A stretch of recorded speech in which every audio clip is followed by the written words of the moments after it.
So in the last lecture, we talked a little bit about direct marketing basics. Let's talk about some direct marketing principles. And these are principles associated with things to do to be successful in direct marketing. They're based on years and years and years of data and anecdotal evidence that direct marketers have managed to collect. In this case, the person that collected most of the data is a guy by the name of Bob Stone that I met in the 1990s at the Direct Marketing Institute. And he's a wonderful man with many stories about successes and failures in his direct marketing career. Bob was a legend in the advertising world, and he earned the moniker Mr. Direct Marketing from his colleagues in the marketing industry. He's the author of a very successful direct marketing methods textbook. So let's go through some of the direct marketing principles. First, obviously, all customers are not created equally. Well, we've known that, and we've talked about that from the very first lecture of our classes when we talked about customer centricity to today. And of course, this is every direct marketer knows that not all customers are created equally. Some customers are much more important to you than others, and it goes back to the Pareto principle where probably for many firms, 80% of your business comes from 20% of your customers. Second, the most important order you will ever get from a customer is the second order. This is an interesting concept, and it's based on two factors. The first factor is that you can trick someone into buying your product once, but if they buy it a second time, they must have been satisfied enough with the first purchase to go ahead and order from you again. And so that's sort of the crucial aspect of this notion of getting a customer to buy from you a second time, and why the second purchase is so important. The other, of course, is that from a direct marketing standpoint, people who have made repeat purchases from you are much, much more likely to become long-term retained customers than those that do not. All direct marketing success depends on in the order of importance. The list, that is who you're marketing to, exactly what the offer is, and the message. And when we talk about the message, we talk about how we go about marketing the offer to that particular list of customers. And so when we talk about direct marketers spend lots of time agonizing over lists. They spend lots of time agonizing over the offer, but they spend an even larger amount of time worrying about the message. That is, how they're going to pitch the offer and what medium they're going to use and all those sorts of things. And in fact, in the direct marketing business in the olden days, they would test the color of the envelopes that they would mail and the size of the envelopes that they would mail, and on and on and on. Today, with direct marketers mostly being online, they worry and test things like email headlines, and then they test how long can they get you to read the email copy, open rates, bounce rates, things like that, in terms of direct marketers now working in the email business rather than the surface mail business. Number 4, integrated programs are synergistic in terms of response. So an integrated marketing program is one that is done across mediums. So we have our online communications and offers tied in with a direct mail piece perhaps, and maybe even integrated in with a catalog or a TV ad or something like that. And of course, what we find in direct marketing is that these programs are synergistic in terms of response. So it's not just additive, but they actually in some cases are multiplicative in terms of their ability to raise response rates. Number 5, one that Bob and a number of other people in the direct marketing business have always pitched, that is, people buy benefits, not features.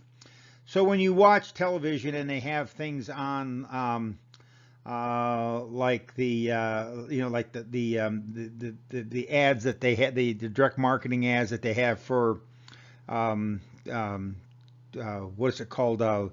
Something seal, the tape and the putty and everything that seals leaks, that Flex Seal, those Flex Seal ads.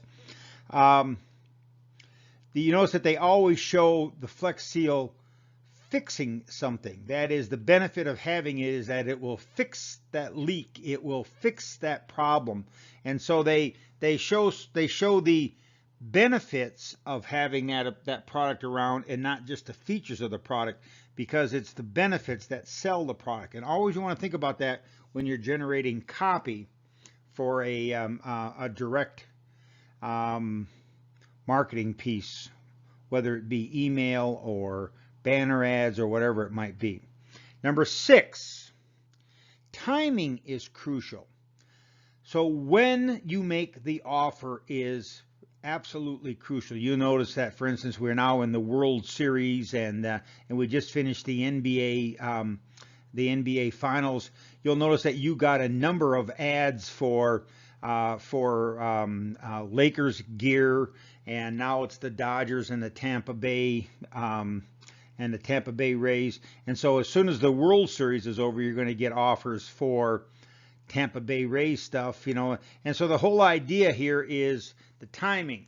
If you're going to send out a direct marketing piece, when do you want it to hit someone's mailbox? Even if it's email, when do you want the email delivered? If you watch your email early in the morning, I'm usually up around 3 o'clock. In fact, it's right around 3 o'clock right now. You'll notice that emails start showing up in your mailbox. And of course, the idea is in emails is to probably you want the email to be at the top of someone's email list the first time they look at their emails over the course of the day. So you typically want emails delivered first thing in the morning. You don't want them delivered at 8 or 9 o'clock at night where they somehow get buried down on the email list, maybe even getting moved to the next page. Which day is also crucial. What time of the month might be crucial. So timing is a crucial factor in direct marketing success. Enhancements will always improve the response rates. And so think about direct marketing advertisements that you see on TV. They always enhance the offer at the end of the offer. 2 for the price of 1, or we're going to throw in something else, and we're going to throw in something else. So whenever you see some direct marketer, and even in an email offer, you'll get the same thing. When someone enhances the offer, it improves the response rates. And by an enhancement, it can be adding something in, it can be a discount, it could be some sort of bundling, all those sorts of things. Number 8, kind of a crucial notion. Limited time offers will always outdraw offers with no specific time limit. We just made an offer to our undergraduate students, and we make the same offer to our MBA students to become members of the American Marketing Association's collegiate chapter. Here at UNLV, we have one of the top collegiate chapters of the American Marketing Association in the country, where we've been a top 10 chapter for the last 15 years or so. And so we are one of the best chapters in the country. Well, we just made an offer this year. The AMA reduced their rate from $50 down to $30 to become a member. And so this year, what we've decided to do at UNLV is to split that difference with people who want to become AMA members. So instead of it costing a collegiate student $30 to be an AMA member for a year, we have decided that we'll pick up half of that. That is, we'll pick up $15 of your $30 membership. So it'll only cost a student $15 to be a member of the American Marketing Association. Well, we want students to act on that, and we want them to act on it quickly. So our offer is, we call it the Halloween special. That is, if you sign up and become a member by the end of the month, we'll give you a $15 rebate. The idea behind that limited time offer is that it forces action by these people. And so that's one of the reasons that we do things like that. A free gift offer will always outdraw a discount offer. So if you're making a direct marketing offer, whether it's an email offer or or some other click-through offer, you'll always get more responses by adding a gift rather than discounting the price. Number 10, the longer you keep a customer reading your copy, the greater the chances are of making a sale. In online marketers for websites, we refer to that as a bounce rate. That is how many people visit a website and then within the first 10 or 15 seconds leave right away. Those are called bounces, and we try to reduce the bounce rate. Well, and of course the reason is that the longer I get you to read my copy, the longer you watch the infomercial, the longer that I can get your attention, the greater the chances are of making a sale, because I get you to actually engage with the communication, with the product, with the offer, and with the message.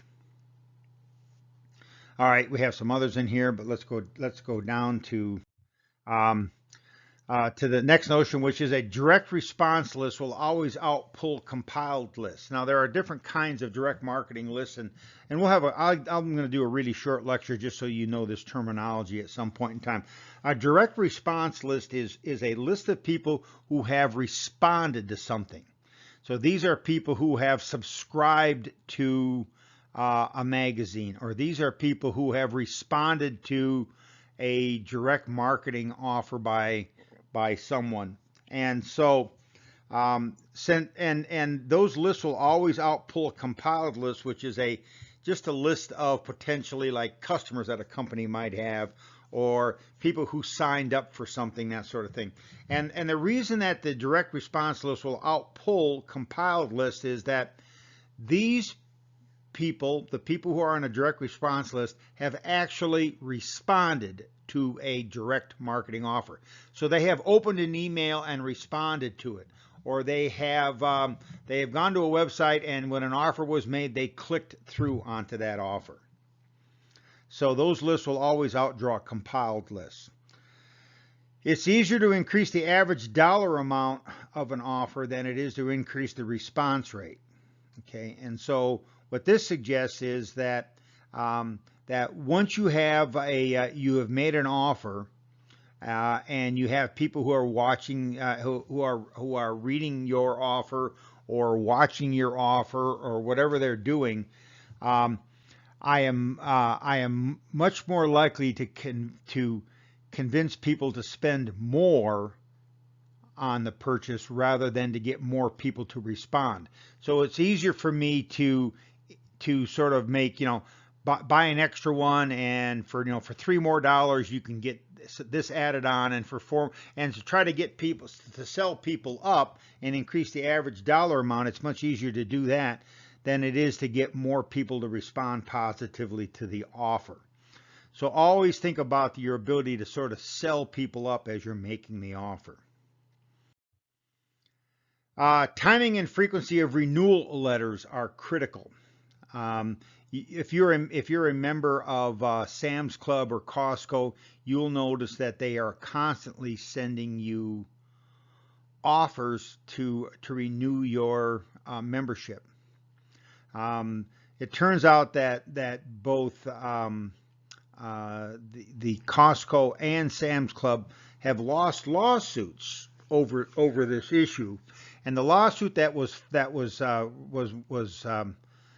settled was that people who, so lots of times your Sam's Club renewal your membership will run out, and then when you go into the store to make a purchase, it says, oh, by the way, you haven't renewed. You need to renew before you can make this purchase. And when you make that renewal, in many cases, what happens is the Sam's was backdating that renewal to the time when your membership expired, rather than the current date when you actually renew your membership. They both lost that lawsuit, and so they're not supposed to do that anymore. But they've added new kinds of wording and new kinds of programs designed so that you can't do that. I do for my Sam's Club. I just renewed my Sam's Club membership. It said that my Sam's Club membership was needed to be renewed. Mine had run out about a month and a half prior to me going into Sam's Club. Rather than simply pay for it at the cash register when I checked out, in which case they would have backdated it to when it expired. I walked over to the new member desk and said, I want to renew my membership, but I want it to be a new membership because I want today to be the renewal date. And of course, they cheerfully do that for you.